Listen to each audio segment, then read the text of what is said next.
She announced, "My lazy sister is moving in with us and you're going to help support her." I said, "Then I'm moving out." I packed my bags and left. The rent bill that was now 100% in her name, and she is panicking. I, 29 male, moved out of the apartment I shared with my girlfriend Natalie, 27, 3 days ago.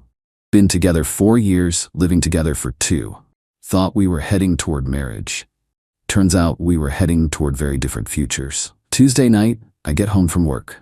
Natalie's sitting on the couch with this weird smile.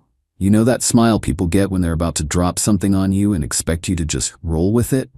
So Melody is having a hard time, she starts. Melody is her 24-year-old sister. Okay? I'm unpacking my work bag, not really paying attention yet. She lost her job again. This would be job number 6 in 2 years. Melody has a pattern. Gets hired, does okay for a month, then starts calling out, showing up late, generally not doing the work, gets fired. Rinse and repeat. That sucks, I say, because what else do you say? So I told her she could move in with us. I stop, turn around.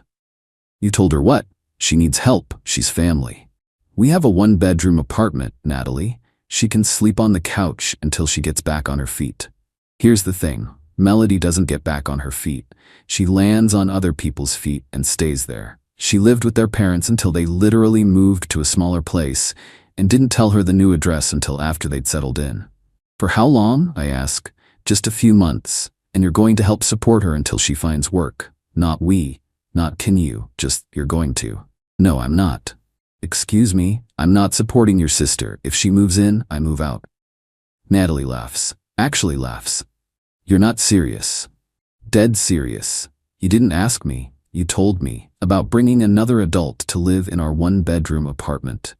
An adult with no job and no intention of getting one. She's trying. Name one job she's kept longer than 3 months. Silence. She's moving in this weekend, Natalie says, like that's the end of it. Then I'm moving out this weekend. Where would you even go? My buddy Trevor has been looking for a roommate. His place is actually a 2-bedroom, imagine that. She still didn't believe me. Kept saying I was being dramatic, that I'd cool down. Even when I started packing Wednesday, she thought I was bluffing. Thursday morning, I loaded my stuff into my car. All of it. Everything I'd bought, everything that was mine. The TV, the coffee maker, the decent pots and pans, the router, even the shower curtain because I'd bought it. Natalie comes home Thursday evening to a half-empty apartment. What the hell, where's the TV? I took my stuff. Our stuff. No, my stuff. Check the receipts, all in my email. That's when it hit her. Really hit her. See, the lease is in her name only. When we moved in together, she insisted on being the only name on the lease because it would build her credit. Fine by me at the time. Less liability. I just Venmo'd her my half of rent each month. You can't leave me with the full rent. You made a unilateral decision about our living situation. I made one about mine. It's $2,100 a month. I can't afford that alone. Good thing Melody will be there to help out. The look on her face. She knew as well as I did that Melody wouldn't contribute a dime. This is insane. You're really ending our relationship over this? You ended it when you decided your sister was moving in without discussing it with me. I left that night, stayed at Trevor's. The apartment was mine starting Friday. His old roommate had already moved out, and I could take over his portion of the lease immediately. Friday afternoon, the text started. Please come back. We can talk about this. You're being unreasonable. Melody isn't even here yet. How am I supposed to pay rent? I didn't respond. She made her choice. I made mine. Saturday, Melody apparently arrived, with 3 suitcases, no job, and no money. But plenty of expectations. That's when things got interesting. Update 1. The entitlement is off the charts, guys. Like, I knew Melody was a piece of work, but this is next level. So Trevor's been a real one, letting me crash while I get settled. His place is actually nice. 2 bedrooms, 2 bathrooms, in-unit laundry. And get this, it's $300 less per month than what I was paying at Natalie's place. My share comes to $900 versus the $1,050 I was paying before. Trevor's chill, cleans up after himself, and actually has a job. Wild concept. But let me tell you what's been happening at the old place. Natalie called me Sunday night, crying. Not sad crying, angry crying. Melody ate all the food. okay? She's been here 1 day and ate a week's worth of groceries, and when I asked her to replace them, she said she doesn't have money. Sounds like a roommate problem. This is your fault. How is your sister eating your food my fault? If you were still here, if I was still there, she'd be eating my food too. Hard pass. But it gets better. Monday, I get a text from Natalie's mom, Gloria. Gloria, what you did to Natalie is disgusting. She chose her sister over our relationship. I respected her choice. Family comes first. Family comes first. Then family can pay her rent. You know we can't afford that. Me neither can I. That's why I got my own place. Radio silence after that. Tuesday, Natalie texts me a screenshot of her bank balance. $342. Rent is due in 3 weeks. I need you to help me with rent this month. No, I'll pay you back. With what money? I'll figure it out. Like Melody figured out her last 6 jobs. She tried calling me selfish, heartless, every name in the book. I just kept responding no to every request for money. Wednesday is when Melody decided to reach out. This girl who I've maybe had 10 conversations with in 4 years suddenly needs to talk. You're being really immature about this whole situation. I'm not in this situation. I removed myself from it. Nat says you took stuff that belonged to both of you. I took stuff I paid for. Big difference. Well, some of that stuff would really help us out right now, like the TV. Best Buy is having a sale. I don't have money for a TV, then get a job. I'm trying. The job market is impossible right now. Me, Trevor's company is hiring. Want me to send you the link? What kind of job? Customer service, $18 plus benefits. Dealing with people all day? No thanks. And there it is. Not, the job market is impossible. It's, I don't want to work. Thursday, things escalated. Natalie showed up at Trevor's place. Trevor answered the door. Legend. Told her I wasn't interested in talking and asked her to leave. She started yelling about how I owe her, how we were together for 4 years, how I can't just abandon her. Trevor, bless him, just said, "Ma'am, you chose your sister over him. Choices have consequences. Please leave before I call the cops." She left, but not before shouting that I was a coward for not facing her myself. Friday morning, I get a call from my old landlord. Natalie had called him trying to get me added back to the lease, so I'd be legally obligated to pay half the rent. Landlord told her that's not how leases work. You can't just add someone who doesn't live there anymore. He also informed her that if she can't pay rent, he'll start eviction proceedings. No exceptions. She panicked and asked if she could break the lease. Sure, for a $4,200 fee, 2 months rent. She doesn't have $4,200. She doesn't have $420. The best part? Melody, helpful soul that she is, has been posting on social media about her mental health journey and how she's taking time to heal at her sister's place, complete with photos of her lounging on the couch, my old couch that Natalie bought, at least, watching Netflix on Natalie's laptop, eating takeout. Natalie commented on one, "Must be nice. I'm working doubles to afford rent." Melody deleted the comment and posted about toxic people trying to dim her light. I'm sitting here in my new room, which is bigger than the space I had before, paying less money, with a roommate who actually contributes, and I'm wondering how I put up with Natalie's family drama for so long. Rent's due in 2 weeks. Let's see how this plays out. Update 2, rent was due yesterday. Spoiler alert, it didn't go well. But first, let me catch you up on the lead up. Because the entitlement reached new heights. So Natalie tried everything. She applied for a payday loan, denied due to insufficient income.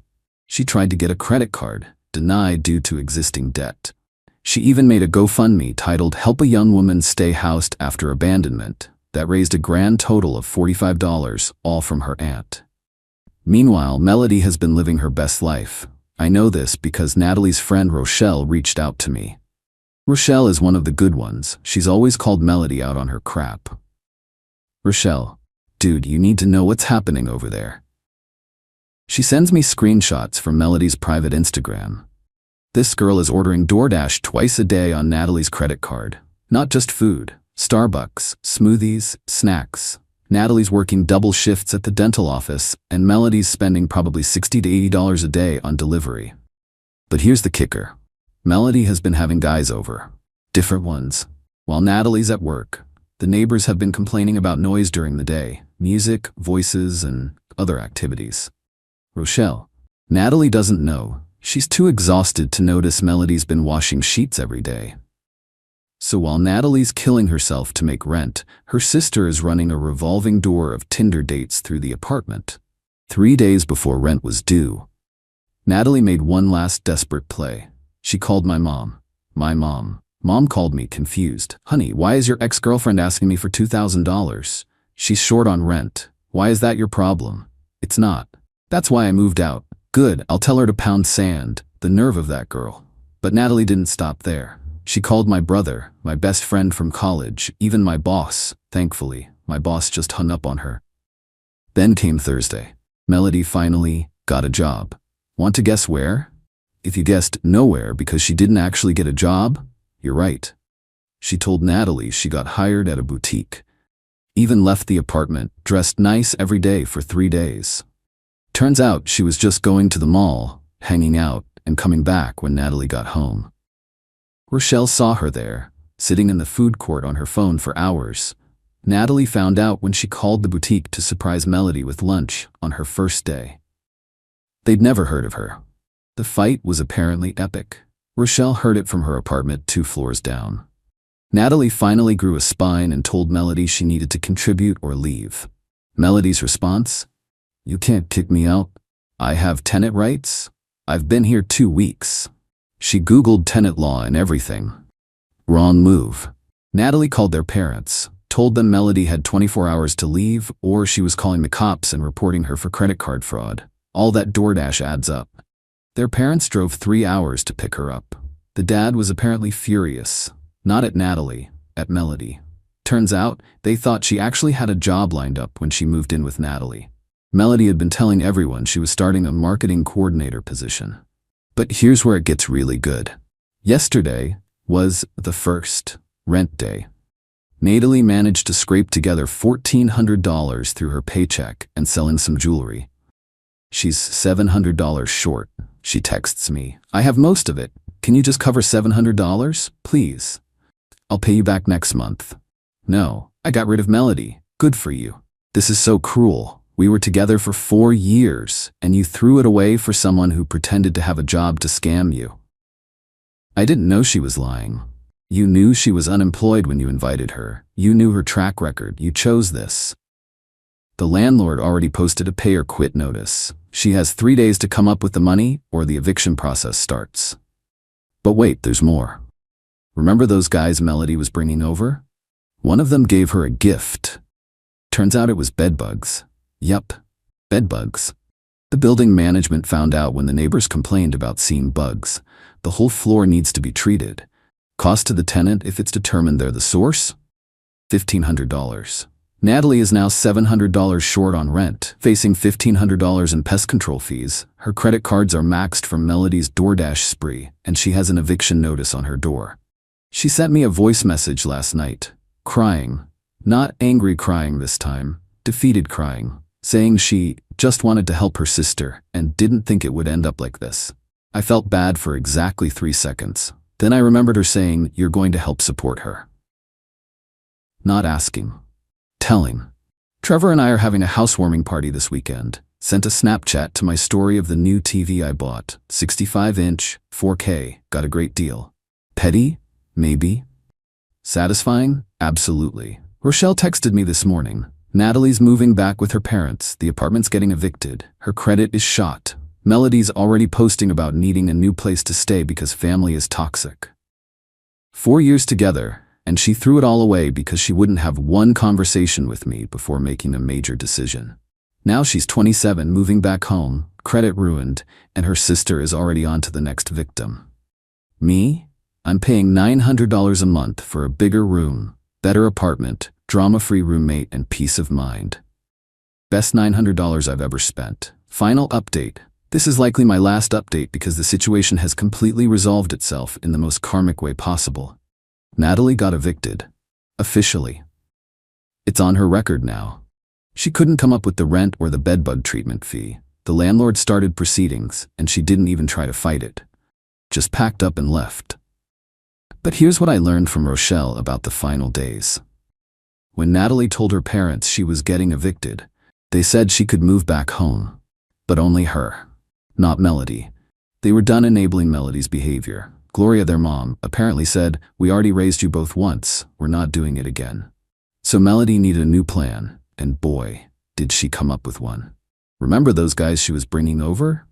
One of them was named Keith. Seemed like a decent dude with a good job. Melody convinced him she was escaping an abusive situation and needed a place to stay. He let her move in. That lasted exactly 1 week. He came home early from work one day to find Melody had moved her friend Tamara in without asking. They were both high on his couch, had ordered food on his credit card, she memorized the numbers, and Tamara's boyfriend was taking a shower. In Keith's bedroom shower. Keith kicked them all out immediately and filed a police report for credit card fraud. Melody tried the tenant rights thing again. Turns out that doesn't work when you've been there less than 30 days and have committed fraud.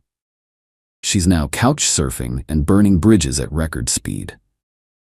Last I heard, she was trying to convince some guy she met on Discord to let her move in with him, in another state.